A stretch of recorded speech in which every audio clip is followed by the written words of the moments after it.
Many of you have likely heard on the nightly news about the violence going on in Syria. Let's see, a show of hands. It's on the news every night. It's been on the news every night for about 3 years now, as the Syrian people fight for democracy against President Assad's regime. Over 120,000 people have been killed. And what you also may have heard about is the fact that there is massive displacement. We've seen over 3 million people fleeing to Turkey, Jordan, and other neighboring countries and are living in refugee camps there now for years on end. Even more, 4.5 million are internally displaced. This means they've fled from their homes, but they haven't crossed an international border. They're closer to the fighting and further from international aid. And though we saw almost every hand in the room go up, what you may not have known about is that there's 50 other crises just like this worldwide, with over 40 million people displaced by violent conflict. It's not surprising if you haven't heard about it. Most people haven't. I've presented my research on the status of refugee rights across the United States, across Europe, and often afterwards, scholars, researchers, observers of international politics come up to me and say, I had no idea this was going on. And that's not surprising either. My research shows that most of these cases, 60%, have had absolutely no media coverage in the major news outlets in Europe and the United States for the past year. Many of them haven't had any coverage for a decade. So I want to talk a little bit today about those crises. Imagine for a moment that you are fleeing for your life. When you flee for your life, you leave with just the clothes on your back. You lose all material possessions that maybe you collected over your life that meant something to you. You lose everything that you might be able to sell that could be the basis of a new beginning. You lose all diplomas or certificates that can vouch for your education or vouch for your skill sets. And when you get to that refugee camp, you find that because of host government regulations, you are not allowed to leave and you are not allowed to work in the local community. You have to sit waiting for an end that may never come. To get a better understanding of the conditions in these camps and what change agents were doing to improve the conditions, I traveled to 7 of these conflict zones in Asia, Africa, and Latin America to better understand how we could change this situation. And what I saw in case after case is the depressing result of lives in limbo. I want to take you on a journey today. We're going to go on a quick trip around the world. There's countless stories of heartbreak, but there are also stories of amazing innovation, hope, and great ideas. And there's a way that we can all be part of it. And so for the first great idea, I want to take you to the Somali refugee camp that's called the Dadaab refugee camp on the Somali-Kenyan border. I did field work there 3 years ago. It's the largest refugee camp in the world. Here we see an image of it. 400,000 Somali refugees have been waiting in the dust for over 20 years for an end to the violence there. But the violence in the failed state of Somalia has been going on since long before Black Hawk Down. We've seen people fleeing the violence there for 2 decades. But what they find when they get to the refugee camps in Kenya is that because of host government regulations, I want to emphasize this is decisions made by people. They are not allowed to work and they are not allowed to leave those camps. They're stuck there. It's a waste of human capacity that can break the spirit and destroy the mind. And while that's a depressing story, we see our first great idea, a great story of innovation. Enter samasource. Samasource is a creative, cutting-edge social enterprise. It was started by a young American named Leila Jana in 2008. Sama means equal in Sanskrit. And what they're doing is a new fair trade take on outsourcing. They decentralize data entry tasks to what they call micro workstations.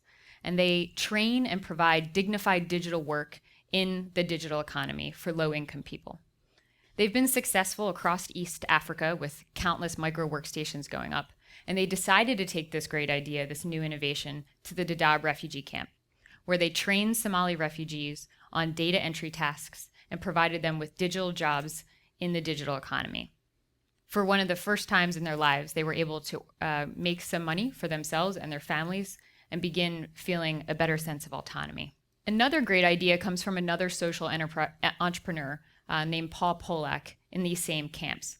Pollock, many of you may have heard of. He wrote a great book called Out of Poverty about social entrepreneurship, and he was an early mover in the social enterprise space. He invented the treadle pump, which is a low-cost water pump to get access to clean water. And he also invented a low-cost drip irrigation system for farmers to irrigate their crops. Now, both of these ideas, he designed the product for extreme affordability, but then he coupled that with microloans so that farmers could buy the product.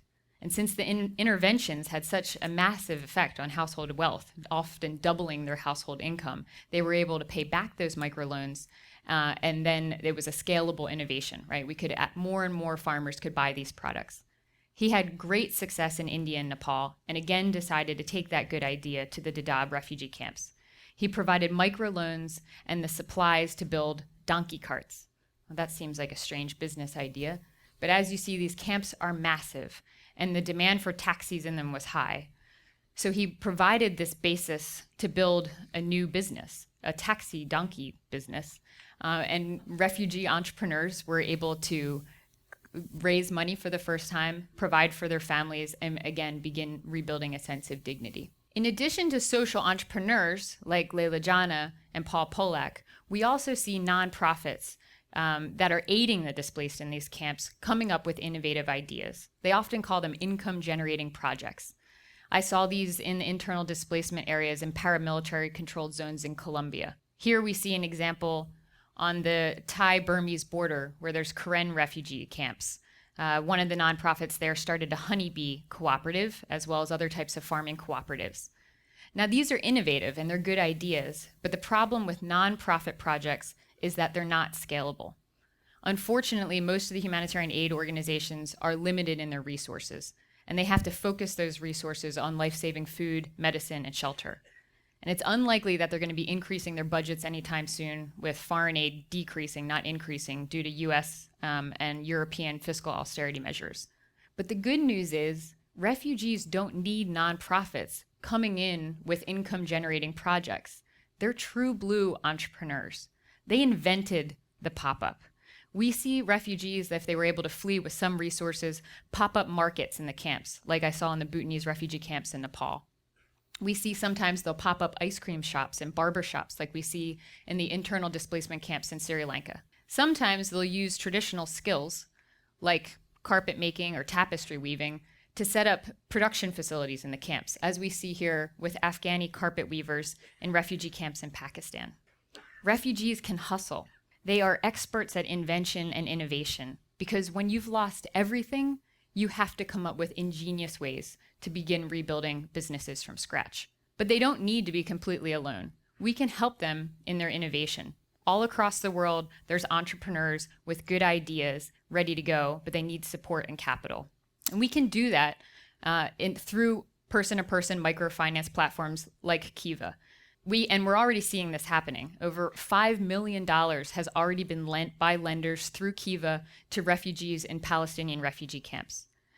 And many of those loans have been repaid, which means thousands of lenders can lend to hundreds of new entrepreneurs and kickstart new beginnings. So I challenge you to join the movement. Consider supporting a small business that has a pitch on Kiva, like Nancy, who's a 23-year-old hairdresser in a Palestinian refugee camp. She'd love to expand her business, which at the cost of $25, to include a cosmetic shop and grow her business. Together, we can help refugee entrepreneurs begin rebuilding their lives in a direct way. Thank you.